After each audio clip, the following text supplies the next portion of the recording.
and my sisters, only they can understand. We'll fight this war together, together we will stand. Hey everybody, it's Joe, and thanks for tuning in to TVO Campfire. What this show's about is about successful veterans, and they're bringing you the stories and their experiences. And we hope that it can provide inspiration to each of you out there, or maybe a veteran that you know to help in their life. Welcome to TVO Campfire. Today, we are absolutely excited to have with us a decorated United States Marine Corps veteran. This Marine was not only a military police, but a gunner and a driver, and he was one of the best in his squad. After serving four deployments and 2 enlistments, he was able to acquire skills and merits that he was able to add to his repertoire that he currently utilizes to help others around him develop new skill sets. When he is not doing that, he is a driver for K2 Logistics, and he just really enjoys helping people both on the job and off the job. But despite any type of challenges that he has faced when he sustained injuries while in service, he wants to spend his time focusing on helping veterans with aspirations that he has in becoming a pilot and training veterans at no charge for a nonprofit flight training program that he has envisioned for veterans. So we'd like to welcome him to the show, Branden Edward Littlefield. Welcome to the show. Thank you, guys. Appreciate being here. We're excited to have you. I'm excited to be here. You have, just absolutely done so much, and you have such a really good palette of experience that you're utilizing to help others, and yet you're doing it while with challenges that you have faced from all of these different deployments. But I want to just ask you, where are you originally from? Are you originally from Texas? Yes. Yeah, I was born down there in Webster, and it's just been a part of me. Texas is who I am. After that intro that she just gave you, here's my intro to you. So I met Branden on the set of I've Got Your Six. That's actually where I met him. We'd been in contact for quite a bit while. I know him as Dig Dug. So, and that's a story we'll get into later on today. But yeah. Please tell us a little bit about growing up as a kid, what you did, sports, trouble. I can't imagine Dig Dug not getting into trouble growing up.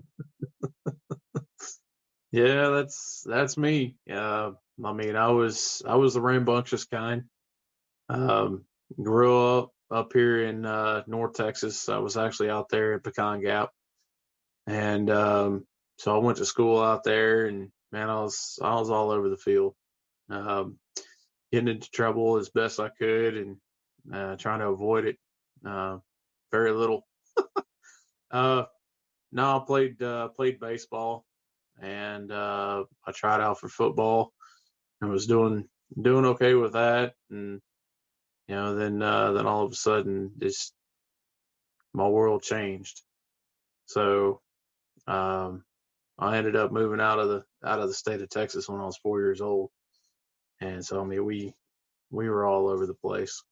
But growing up was kind of crazy. I was, as most people would actually acknowledge, the first thought that they would have is, oh, you're an Army brat or military brat. No, I'm not. I don't have that luxury. So growing up was quite a challenge, because I still had to deal with the moving around and making new friends. So I was kind of one of those kids that just didn't really need anybody to hang out with to enjoy life. And so as I grew up, I just held on to that. Growing up, were you with both your parents growing up? No, actually, my mom, she ended up divorcing my real father. She met my stepdad, and at that point in time, that's when we moved. So again, I was about 4 years old, and he was a truck driver, and so that's the reason why we were all over the place. How did that make you feel, kind of later on in your life, going, nah, now that I'm bouncing around, I'm kind of this kid that really doesn't have stability? Do you find that it was good for you, that it hurt you in ways? How do you feel about that? Well, being able to experience that, I mean, I kind of had an advantage over most kids because, kids in school, they were just learning about the states. I was actually living in them. So that in and of itself was a benefit to me, just because I was able to meet different people from abroad while still being in the continental United States, and having that simple mindset of, hey, I've been there, I've done that, I've seen that state, it's gorgeous, you guys need to try that. And for a kid of that age, and going up to somebody that is 2-3 times my age, saying, hey, have you been out of the state of Arkansas per se? No. Well, Colorado is beautiful, you should try going out there and visiting said state. So it definitely helped me in the long run, especially joining the military, because I was so used to packing up at a moment's notice and just uprooting and moving on and then replanting somewhere else. So the transitions were pretty easy. And the reason why I asked that is because we have many vets, even one still on active duty, right, that really don't understand that's an actual great building block to teach children, their own children, right? I like to use the term to being fluid. That teaches them fluidity, right? But really it's adaptiveness, and that's one of the major things that can lead to success in an adult's life, if you can teach children how to adapt and overcome at that young age. So yeah, definitely thanks for sharing that, man. It's very important to understand what it needs to be successful in your post-military career as you get older. And that's a good place to start. But I like hearing that you had baseball going on in your life, for sure, that you got that team building knocked out at a young age. Absolutely. You probably even were such a team player that you dragged some of those guys into trouble with you in your young leadership years, right? Well, I mean, I can't drag too many people under the bus, but yeah, I mean, some of us got in trouble a lot, and I seem to be at the forefront of the group.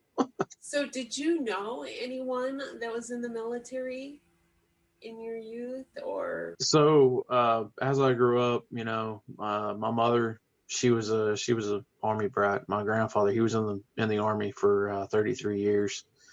He enlisted. Ground zero, he went in as a private, worked his way up. Not sure of the exact rank that he achieved before he actually crossed over into the commission side. But yeah, it's exactly what he did. He worked his way up, crossed over into the commission side, became a pilot, and retired out as a lieutenant colonel. And so he had tours in World War II, Korea, and also Vietnam. He did 3 back-to-back tours in Vietnam. Oh, wow. And every time he went back, they would actually give him a psych check and say, Sid, are you serious? Do you really want to go back? I mean, what are you thinking here? Do you know who you're going up against? And so he was just dedicated to his soldiers, and that's the only thing that he ever wanted to do, was just make sure that they were protected and that they all came home, regardless of what his life expectancy was at that point. So that was a huge mentor and role model in my life was my grandfather. How old were you when you really realized the sacrifices that he was making and what what his job was? So I really never knew what his job was. He was very to himself. He never really expressed any kind of adventures. I'm gonna say that's probably the best terminology that I can use. Any of his adventures to us because we were so young. But I would have to say that probably it was about 10 years old that I really started paying attention and understanding, okay, well, what's my grandfather actually do? And so, I mean, it was kind of a crazy turn of events.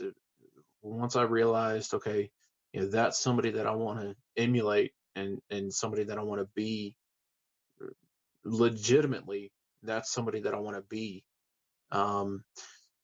That's where my life took a crazy turn. I grew up really quick. What is probably the most memorable thing that happened to you when you were a child?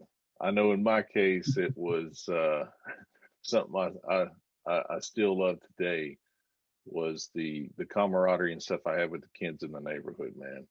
We would take whatever we could find, build ramps out of them, and see how far we could jump our bikes, right? To me, still to this day, that is something that I still carry and go with, because it was literally teaching me, saying, hey, you got to make out of life what's available to you. So for you, Branden, what is probably the most memorable thing that happened to you as a child that you still carry on with today? I've actually got quite a few of them, but I mean the most important one that I feel that's carried me through not only my teenage years, but also my time in the Marine Corps and even after, would be the morning. I'm not even gonna tell you a date because I don't remember. But the morning that I was actually out there with my grandfather out there in Coronado, he had a condo out there on the terrace in the Coronado shores, and it overlooked the beach. And so anyway, he had woken up at 03, and my brother and I, Joe, we were both staying with him, and we had no idea where he was. And we walked out on the terrace, and we see a platoon of Navy SEALs running by, and there's my grandfather in the very back. And he would actually get up every morning and he would run with the Navy SEALs every morning. And that morning, it was especially memorable because when he was done, that was actually his last lap with them. And he ran up to the terrace area, and he came upstairs and made us breakfast, and then we went down to the beach and we swam all day.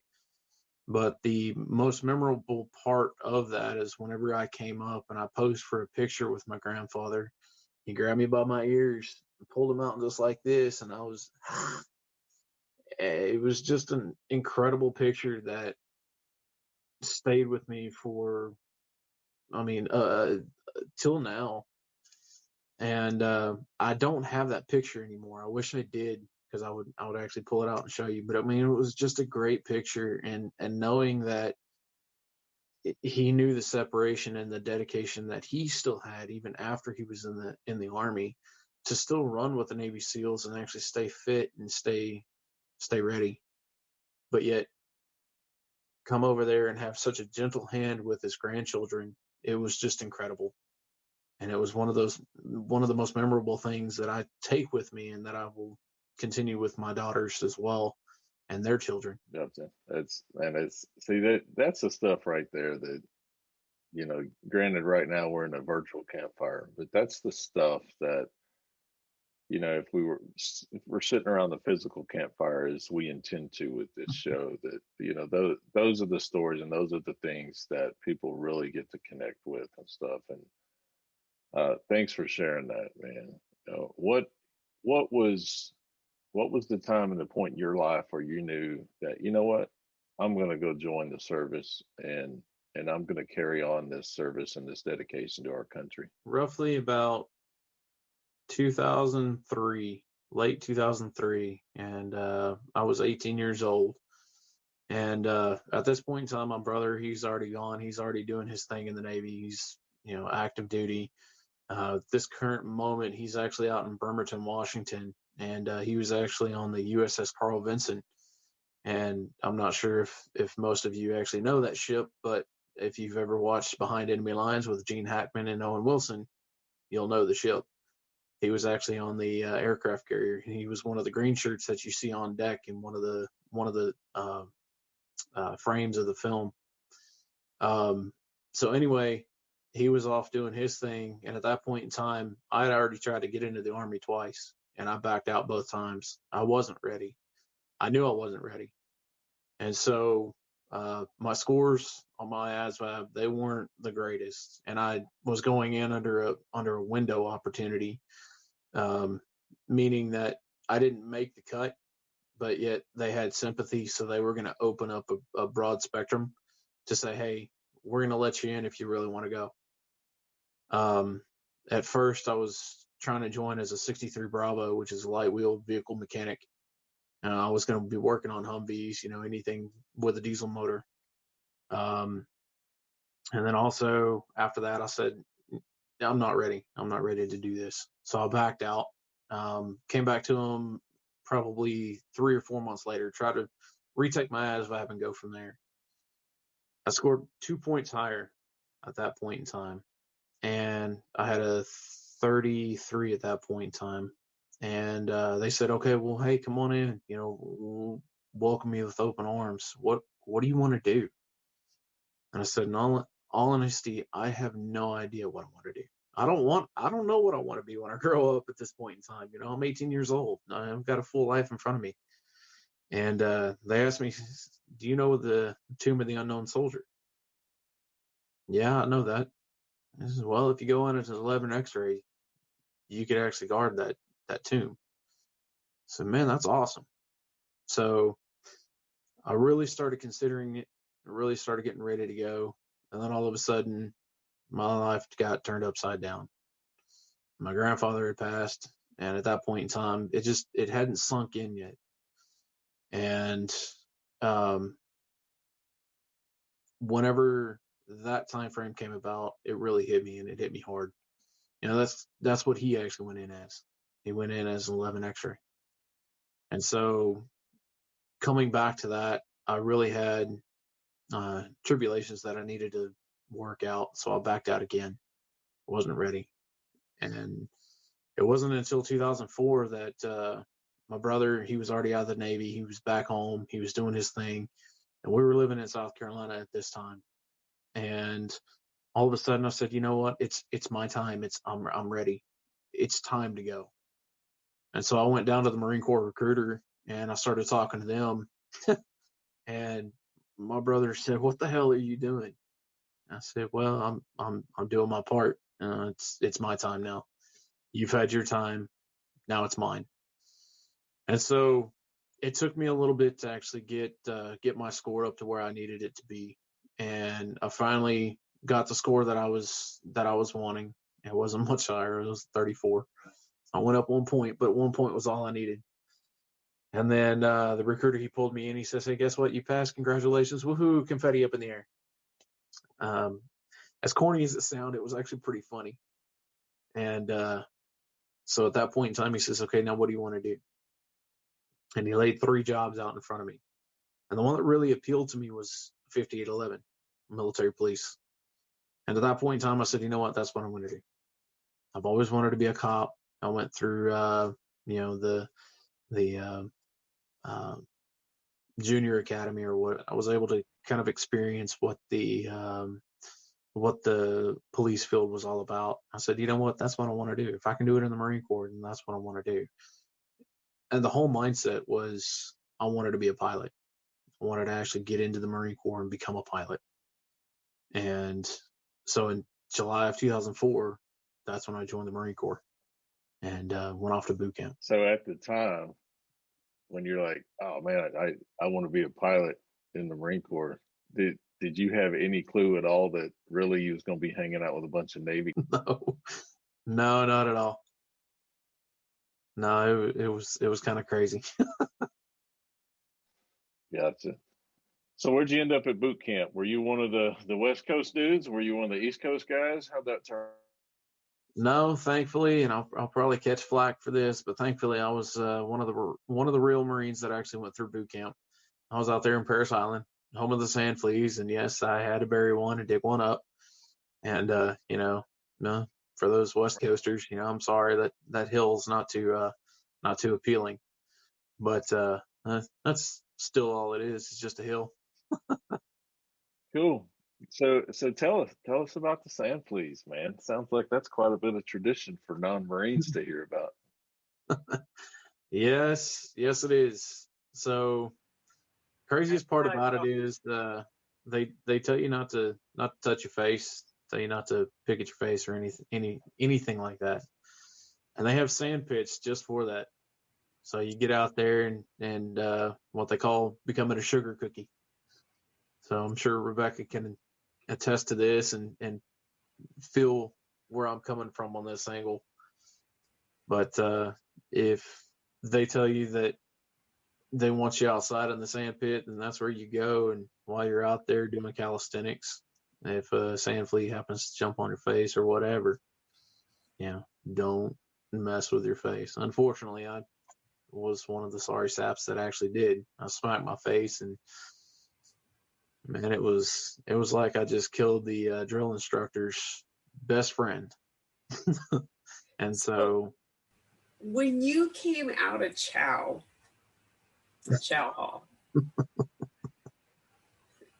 and you're standing there, you hope that you're not one of the first ones out because of the sand fleas. But when you come out and you're standing there and they're just kind of going at you, the drill instructors will come out and they will say, you've had your chow, now let them eat theirs.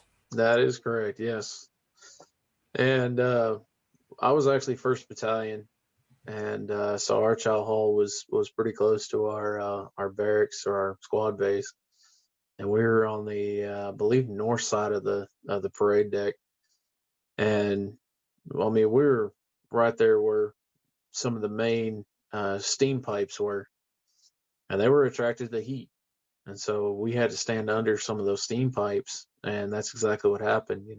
We'd get covered with them, and we couldn't do anything about it.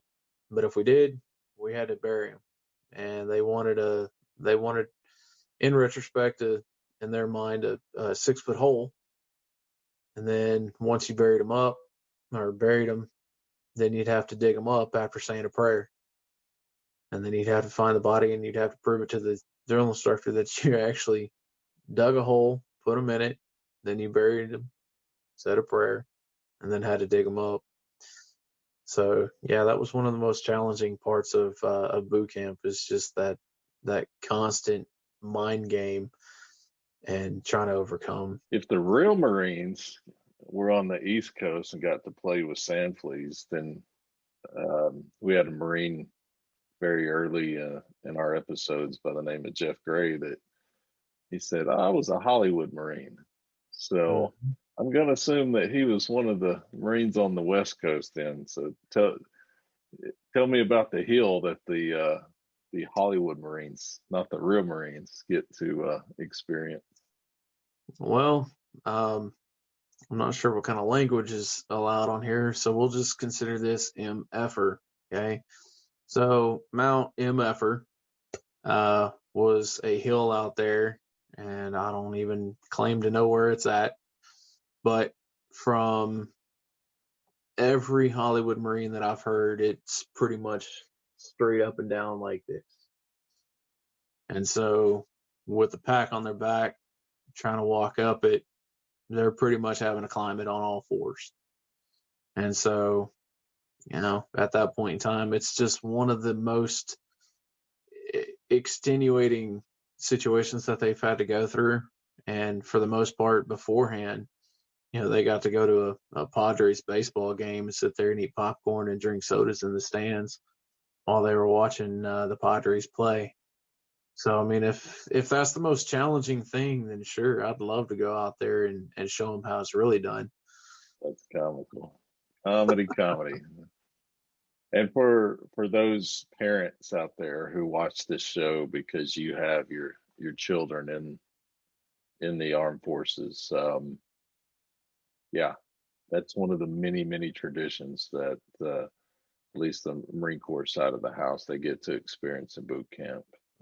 Branden, when you rolled through boot camp, do you keep in contact with any of your battle buddies from back in the day at all still today?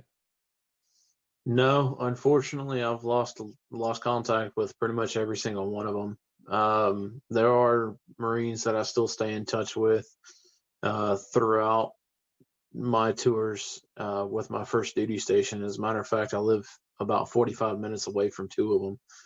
And, just absolutely great Marines, great people.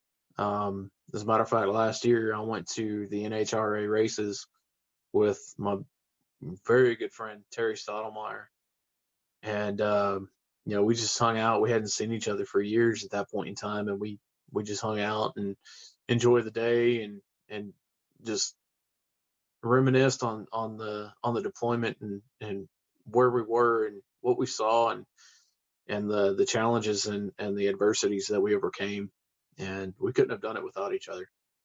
And that was a really big thing to kind of do and get back in touch with and reconnect with some of the guys that I used to know and used to serve with. So at the beginning, when you came in, did you know straight off the bat, like, hey, I'm just going to do my 4 years and get out? No, I mean, right off the bat, I knew I wanted to be a lifer. I was gonna stick it out for the full 20. I mean, I wanted to walk in my grandfather's footsteps. I wanted to go all the way. My brother, he only did 4 years, and it for those that may not know, the military is not for everybody. So he knew that it wasn't for him, so he got out. But once I got in and I was able to obtain the Eagle Globe and Anchor, at that moment I knew that I was going to go the long haul. I wanted to even before that, but that solidified that want or that dream of going all the way. And when I came to the opportunity to re-enlist, I took it. I had no hesitation. And it was just, I mean, it was one of the things where when I was given the packet, I had it finished within a day and turned back in. And the career planners, they asked me, they were like, well, how'd you get it done so quickly? Well, I know what I want and I know where I want to go. And so that was one of the biggest aspirations that I had, was to stay in. How'd your first duty station end up happening? Did you get to pick where you wanted to go, or it was like, nope, this is where you're going, dude. Good luck. That's exactly what happened. It was voluntold to me. So I was out there in Fort Leonard Wood, Missouri, going through my MOS training. And I actually wanted to go into PMO, which is the Provost Marshal's Office, the garrison side of the MP field. And so there's two different categories of the MP side. So you've got your garrison MPs and you've got your field MPs. Now the garrison MPs, that's all they do. They guard the base, respond to alarms, calls, things of that nature. So they are uniformed police officers for the Marine Corps. Carry a badge, black gear, and a 9mm sidearm. And you go around, you protect the base to all cost. Now, field MPs, we had a little bit more of a hairier side. So we were the guys that actually went overseas We deployed. We got out there and we got our boots dirty. Not saying that the other guys didn't. It was just a different mindset and different a different set of. I guess the best way to say it would be a different polish for a different boot. Would you have rather gone the other route? Yes and no. I'm glad the way it happened because I met a lot of great individuals, a lot of great Marines, a lot of outstanding inspirational characters in my life. And I wouldn't be where I am now without them. So if to say that I could have had the same thing on the other side, yeah, sure, I would have tried it. But as of right now, I'm happy the way it turned out, and I'm pretty satisfied. Branden, you have had 4 deployments, and oftentimes they say it's not good to ask about deployments. How do you feel about that? Do you think it's something that we should talk about, or do you think it isn't? It's kind of a tricky thing to say. I can't say yes or no for others. Me personally, I don't typically talk about my deployments. I mean, some of them I do. The good parts I do. The parts in which training had occurred, yes. The bad parts, not really. I try to put those memories behind me. It's not something that I really appreciate, or not appreciate, but it's something that I just really don't want to relive. At that point in time, I mean, it was difficult then. It's been difficult over the years to move past, especially with the way the situation had actually gone. I really wish it was a different outcome. But no, typically I don't talk about them. I don't think that individuals with certain traumas or traumatic experiences need to harbor that. So in that aspect, yes, it would be a good thing to talk about. But there again, I mean, it's the velvet dagger. You know, how far do you talk about something that was so traumatic that you just want to block out of, but yet at the same time, if it was that traumatic, you know, what's to say that the smallest little thing will trigger? And how do we prevent that? You know, it comes back to the 22 service members who take their own lives every day, now 27. It's kind of like, okay, well, how far did somebody push or not listen to the signs, the cries for help? You know, how often did somebody turn a deaf ear, or who pushed them just over that edge by trying to push too hard to get that information out? Because the more that we talk about things, the better off that we're going to be. So is that coming from a professional standpoint? And if so, how successful has that mentality been for somebody? You know, yeah, sure, you can see 10, 15, 20 patients a day, but what good are you really doing for somebody that has been through such a traumatic incident? And are you truly listening to that person? I think if someone was truly listening and truly willing to help, then yes, opening up and talking about a situation to someone that actually cares is completely different than somebody that's just saying, oh, well, we need to talk about this. You have an hour.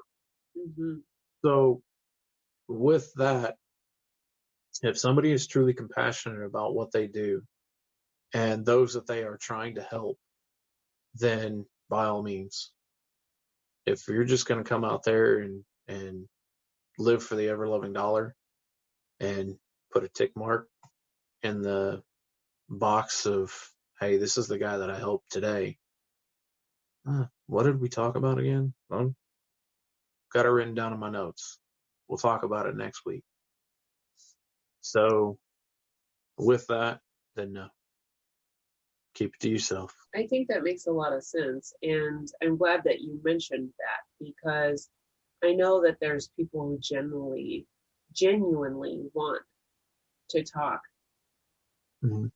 about different things, and they don't know how to approach somebody to bring about a conversation. And then there's other people who want to do exactly what you said and just kind of check the box and say, okay, well, I approach the conversation and then kind of just move on. But my thought in just things that we've talked about today was, how early in your career was your first deployment, and how much you thought that impacted you in your career and your decision to re-enlist also. So my first deployment, we'll take it back. I joined July of 2004. I got to my first unit in January of 2005. And I was in Iraq in February of 2005. So no sooner did I get out of my MOS school, 3 weeks later was I already boots on deck in Iraq. So as soon as I get to my first unit, it was actually a good friend of mine, Drew Metzner, and we had come from the schoolhouse together to 2nd MP Battalion Bravo Company. And he wanted to be in the field. I wanted to be PMO. But they said, hey, guess what? Littlefield, you're going to the field and you're going to 2nd MP Battalion with Metzner. Roger. It wasn't really the choice words that I had at the time, but, hey, I signed the contract and I got to do what I got to do. But, so, there was no arguing the fact. And once I got there, Gunny Spatar, his name is Sean Spatar. He's actually a sergeant major now, but great guy from Jersey and had the attitude to boot. And as soon as we walk in, he looks at us and kind of looks us up and down and don't unpack, devil dogs. It's not going to be long. And, Drew and I looked at each other. It's like, what in the world's going on?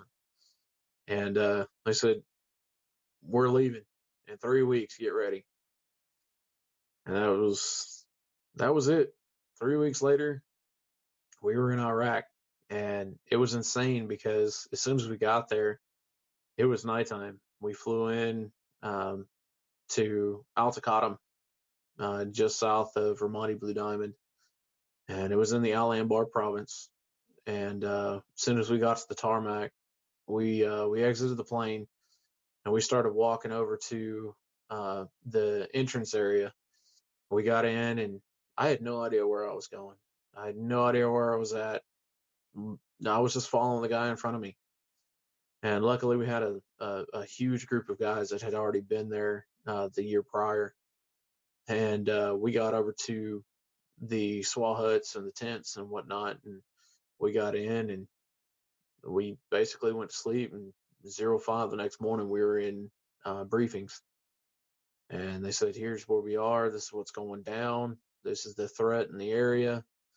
And at that point in time, it was a severe shell shock. It's like, okay, where am I at? What am I doing? I'm probably going to end up dead in a week. I have no idea what's going on. I'm not trained for this. And I say that because in MOS school, they were training us specifically on how to be PMO. And so we had a specific time frame in which we were supposed to be trained as the field side, and where we went out into the field and we stayed out there for 2-3 weeks or whatnot. But within the first 3 days of us actually being out there, a freak blizzard had blown through and it literally shut us down. and the head shed of our unit or our training department detachment said no, we're canking the field trainings. And so we came back and we just did extended PMO training. So we had zero knowledge of what we were supposed to do as far as an MP. The only thing that we had was MCT. That's the only thing that we had to fall back on. And for those that don't know what MCT is, it's Marine Combat Training. And so Marine Combat Training is what we go into as soon as we graduate boot camp. We come out of boot camp and do our 10 days of boot leave, and then we turn around and we go straight to MCT. And once MCT is finished, we go from, if you're a grunt or an 0311 in the 03 field, you'll go to basic infantry school, or if you're anything else, you go to MCT. And so from there, you learn how to actually do minor combat scenarios and situations just to kind of prep you for things. But I was expecting a lot more training. And whenever we were there in Iraq, it was just, it was insane. It was like, okay, now we're firing on all cylinders, spidey senses going crazy, not knowing what's going on. And then as we start getting into the on-the-job training type deal, we're doing the left seat, right seat with these guys. And all of a sudden it's starting to come together, And so we start seeing what's going on. So, it definitely was exciting. It was scary. And it was just some of the most fun that I'd ever had. And it was all wrapped up in one. It was insane. What was it that hit when you like, okay, this is it? My time in the Marine Corps is done, and I start to transition into civilian life. So that didn't come until 2000. I believe it was 2011. I started having some serious issues staying up with the pack and formation runs. Just all of the things that we had to do in Iraq as MPs. We were always doing our 5s and 25s. We got into some firefights and things of that nature. So there was a lot of times where we were running out into the desert at night. We couldn't see where we were running. Some of the times that we'd fall into a ditch or something, or we'd go to do a running prone maneuver, and we would either jump into a ditch or jump into a hole, and things of that nature. So there was a lot of rough, tough injuries that came about, and again, we never said anything about them, just because we didn't want to be labeled as weak. And so over the time from that until roughly about 2011, all that had come back to haunt me. It came back, it snuck up, and it bit me in the backside. And so I started falling out pretty heavily.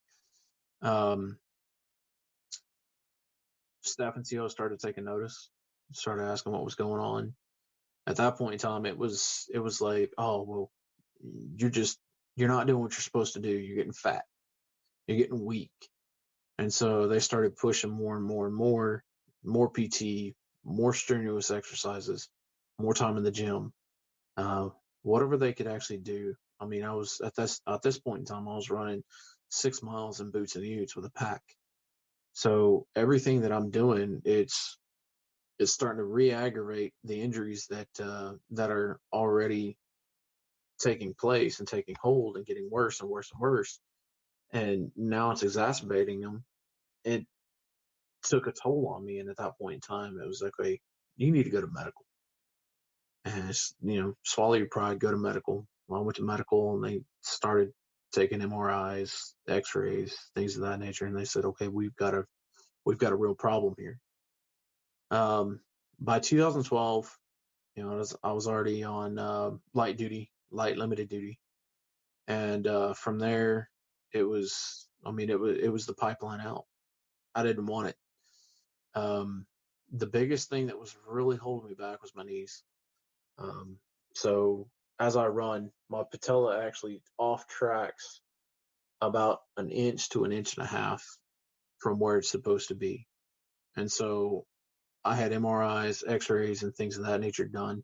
And I went to the surgeons and I said, hey, is there any way to save my knees? Because I want to continue my career. And they said, well, you have a 50-50 shot of actually making it or getting put out. I said, well, I'm already going down the pipeline anyway. Can we not do the surgery? I'd rather stay in than get out. And they said, well, given your age, you're too young. You're not a surgical candidate. And so, unfortunately, my dreams were crushed at that point. I had to now accept the fact that I was on the way out.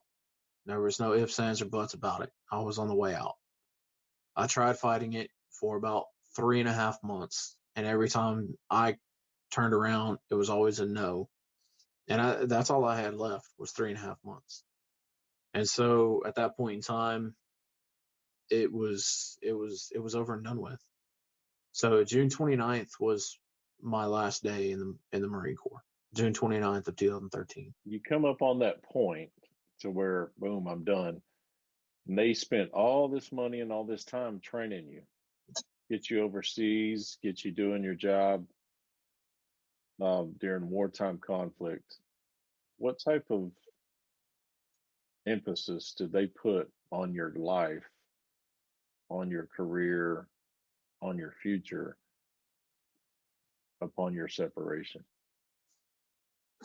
Well, I mean, that's kind of hard to say. I don't know what was discussed behind closed doors, but I feel as if I was just another number. I was being pushed out, making room for somebody else that they thought was more healthy, that could actually run further and farther than I could. So it was kind of at that moment where I felt let down, to be honest with you. I felt as if, I'd spent all this time. I did my 4 years. I did 4 years active, 4 years technically, after that. So that was that 4 years inactive. So I gave the Marine Corps 8 years of my life, what they asked for me. And I did 1 extra year after that, but I chose to reenlist. I didn't have to. I could have gotten out. I chose to stay in. And I feel as if they, I guess, turned the blind eye or turned the cold shoulder to me. They didn't give me the full efforts of keeping me in or thinking that I was worth maintaining. And so that really, it really hurt, as far as actually wanting to continue my career. So I don't have any sour feelings about it. I don't think what happened on their end was any reflection of me. It took me a little while to actually figure that out, but I've taken it one step at a time and gotten to where I am now. And so, I mean, I have no regrets at all. And if I could do it over again, I would in a heartbeat. That's good to hear, man. I know a lot of people, once they do separate, it's a lot of anger, it's a lot of frustration, because they feel exactly what you're talking about. They feel like, hey, I went from being an asset, to the United States government, where there was quite a bit of emphasis put on me and into me, and a lot of time, money, effort, etc., by a lot of people. And then when you get to that point of separation, it's just like, next. They find out who they're going to, and then you're just sitting there, like you're saying, feeling like a number, and in a lot of cases, a used, abused, physically and emotionally, mentally, etc., number. Mm-hmm. And then that is one of the key contributing factors that leads to, when people get out, to the infamous, now, as Rebecca had told us, earlier, 27. Mm-hmm. So it's definitely something that people need to be aware of. And You know, even if it's not our organization who people get involved with for that camaraderie and to be amongst other veterans who can help you through that stage in your life and through that cycle that a lot of vets seem to be in. I just hope that people get involved and get help somewhere, even if it is in another organization, to not go through it alone. That's a big thing, man. But no, thanks for sharing that. That was very, to me, that was very touching to hear that type of stuff. And you look at your life now. You know, what are you doing currently? And then what can we expect from Branden in the next 5 years? Well, 5-year expectation. It's kind of what we were talking about before. You know, the fluidity of things. And so I always claim that everything is always semper gumby. You know, it's always flexible. So there's no guarantee of where it's going to be or where I'm going to be in the next 5 years. But currently, I'm driving for a company called K2 Logistics, and what we do is we have actually teamed up with Albertsons, and we deliver groceries to all the Albertsons, Tom Thumb, Randall's, and El Rancho stores within the DFW area. Not San Antonio, but Austin, Houston, and Southern Louisiana locations. And so going out delivering food to these stores, I mean, it's quite an accomplishment on my end because, you know, I get to see walking into some of these stores, hey, you know, I brought that. You know, that's something that I contributed to. I mean, it's not a huge puzzle piece, but I mean, I like to think that it's kind of a corner piece. You know, it's something that you need in order to maintain a full size puzzle. And so if I'm just a mere corner piece of a puzzle, then, you know, at least I'm something. At least that's what I like to think. So in the next 5 years, my ultimate aspiration, my ultimate goal right now is to become a pilot, continue that dream. And what I'd really like to do is I'd really like to create a 501(c), a nonprofit organization in which I have the opportunity to come out there and create an instance or an academy, if you will, for veterans who have separated, who have been getting the same answer that I've gotten since I've actually gotten out, which is the answer: no, you can't do that. The reason being is because the VA won't pay for it. And what I'm talking about is aviation. And so going to some of these schools, going to some of these flight schools around the area that you live in, you're always going to get the answer no. The reason being is because it's not a school that is accredited with a college or associated with a college. Now, only some colleges out there, and I know of one in particular, Texas, Central Texas College, down there in Killeen, they offer the program. However, if you've already used your GI Bill, then you're pretty much out of the equation as far as going out there and obtaining said instruction. So my goal is to get out there and create this academy, if you will, this nonprofit academy organization, in order to provide for the veterans that get out that have had this events or unfolding of events in this situation, and where you're in the same situation as me. I want to provide them the ability to come in and say, hey, I want to learn to fly. I want to get my private pilot's license.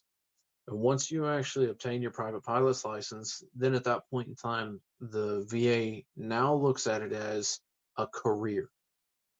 And with that being said, they can come out and they can actually get a VA backing, a VA funding from the GI Bill. and they can go to schools such as ATP,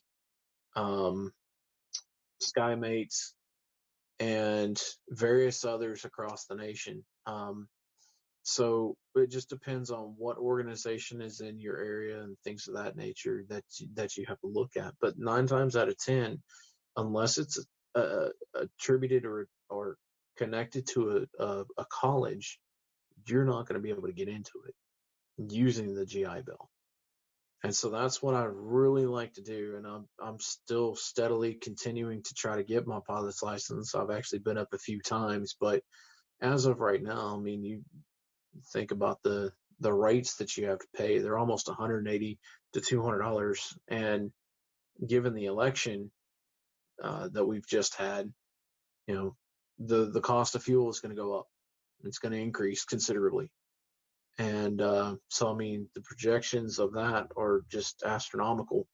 And now it increases the flight time, or the rate of flight time, from $180 to $195 to $200 an hour to well beyond that. And so now that dream is now even further out of reach, because all of this you have to come out of pocket with in order to obtain your private license. Not unless you know somebody that knows somebody that knows somebody that has a broken down biplane in the backyard. So that is ultimately what I'm trying to do. Is I'm trying to create a situation in which a veteran can come out of the military and say, you know, this is what I want to do. And I want to be able to get them from 0 flight hours all the way up until the 60th hour, in which they can go down and they can get their FAA check ride, and hopefully at that point in time pass and get their private license. So the biggest thing about it is the VA, or the government itself, they consider the private licensures a hobby. And so at that point in time, their hobby doesn't align with the career paths that the government is willing to pay for.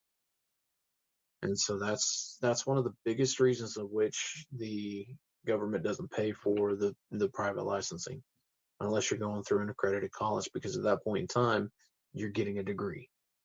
And so that's what they're paying for, is the degree, not the hobby, if you will. Kind of funny to think how many wars we have won because of hobbyists, right? Exactly. Right. How many lives are literally in the hands of hobbyists every day as we fly across the nation in commercial jets, right? Yeah. Exactly. I get it, man. I've been lucky to be in that 1% club now for quite a while, and and as soon as I hear that keyword, that it really is the administrators of those funds. Yeah, it's a hobby. Yeah, you think it's a hobby. Look how many times your life has been saved or transported by a hobbyist, right? But man, I appreciate you coming on today, and I really like what I hear from you throughout this whole campfire discussion that we had, man. For any parting words that you want to really instill in veterans, in hopes of inspiration for them as they watch this show, and as vets continue to pull it, on demand and watch it, in the future. Absolutely. So basically, I mean, never think that anything that you do is subpar. Never think that anything that you have in your mindset, or any kind of dream that you have, is unattainable. It's not the case. You just have to figure out a different avenue of approach. If there's somebody out there that is in it, or has done it, or knows somebody that is doing it, it's all about networking. Never give up the network. Never stop meeting people. Never stop getting out and actually going for what you believe in and what you dream of. Just because we get a no now doesn't mean we're going to get a no 5 months, 10 months, a year, 2 years, whatever, down the road. It's just in baby steps, if you will, and where you go from here and how you go. And it's just like what we were told back before we joined the military. It's not how hard you get hit, but it's how hard you hit back and keep moving forward and never stop getting back up. You know, the day that you stop getting back up should be the day that you die. And that right there is something that I firmly believe in, you know, and as far as getting out there and getting in touch with other veterans, you know, we're around the corner. I've got 3 veterans that live in my my housing community right here. And you know, me personally, I'm a part of an MC, a motorcycle club. We are a military organization, motorcycle club. And I mean, we've got a great brotherhood, a great veteran foundation of lawyers, and well, I say lawyers, but those that are in that field. We've got corpsmen. You know, we've got a plethora of backgrounds in our club that are there for us if we just pick up the phone. And that's something that I like to try to get out there and try to meet new veterans, meet other people. You know, Joe, you and I met on set of I Got Your Six. Same with Rebecca. You know, that's where we both met. And you know, it wasn't until then that I saw that the amount of veteran support that we've got is just insane. It's so true. It's so true. And Branden, I want to just thank you for sharing that information. A couple of things that you've said that I really want to stress for those that are watching: never give up.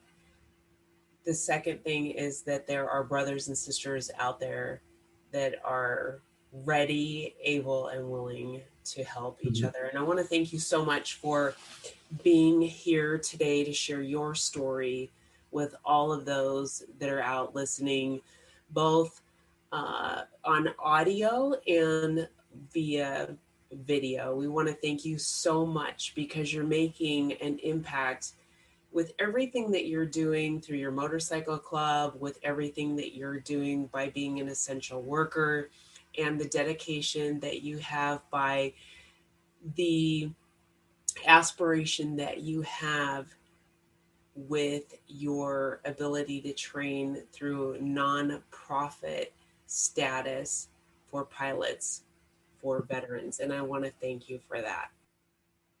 My pleasure. And again, guys, thank you for having me on here. It's been an absolute pleasure. I'm very, very humbled for the invitation. I can't thank you guys enough. Thank you so much. And we want to thank all of you for tuning in to another episode of TVO Campfire. We do appreciate you taking the time to listen to each one of the stories that we bring forth. And we want to ask that you share those with other veterans, those that are possibly going into the military, any of the branches. Hopefully it's the Marine Corps, Joe, or Navy, or Air Force, or Army. But we do want to thank you so much. And we ask that you share this with everybody that you know, this on social media, and all of those that do tune into podcasts, and those that take an active role in watching the television shows all over social media. So thanks for tuning in. Well, we're veterans, so we spend a lot of time in mental health. Thanks for telling me. That's part of it, right? And we also teach a class called, now it's called Rec for Heroes. It's a guitar class at the VA, Fort Worth VA. And I've been teaching now for 5 years, and Ron has been helping me teach the disabled vets up there. And so I got to thinking, you know what? The song is essentially 3 minutes with your therapist, right? I mean, it can make you up, make you down, whatever. So I wrote a little bit about it, and Ronnie's like, yeah, let's finish that sucker. Yeah, we sit down and It's called 3 Minute Session. And we finished it in a thunderstorm. Yeah, that's so. right. Give me a 3-minute session with my favorite Haggard song. Warm summer evening and the rumble of a storm. Find my direction, way to heal my wrongs. With a 3-minute session in the form of a country song. Now therapists, they tried their best an hour to work on you. Ask you questions, search for answers, take away your blues. I ain't saying that they don't help, one thing I know is true. One quick way to brighten my day is listen to my favorite tune. Give me a 3-minute session with my favorite wailing song. Warm summer evening and the rumble of a storm. Find my direction, way to heal my wrongs. With a 3-minute session in the form of a country song. Loretta, Dolly, Emily, seem to tell you right. If you need a cure for your working blues, just listen to some 95. 2 more bottles of wine and I'm feeling fine. Takes a bite right out of me. I can find a cure for all my ills, and I don't need to go to this city. Give me a 3-minute session with my favorite Patsy song. Warm summer evening and the rumble of a storm. Find my direction, way to heal my wrongs. With a 3-minute session in the form of a country song. Give me a 3-minute session with my favorite bowling song. A warm summer evening and the rumble of a storm. Find my direction, way to heal my wrongs. With a 3-minute session in the form of a country song. Find my direction, way to heal my wrongs. With a 3-minute session in the form of a country song.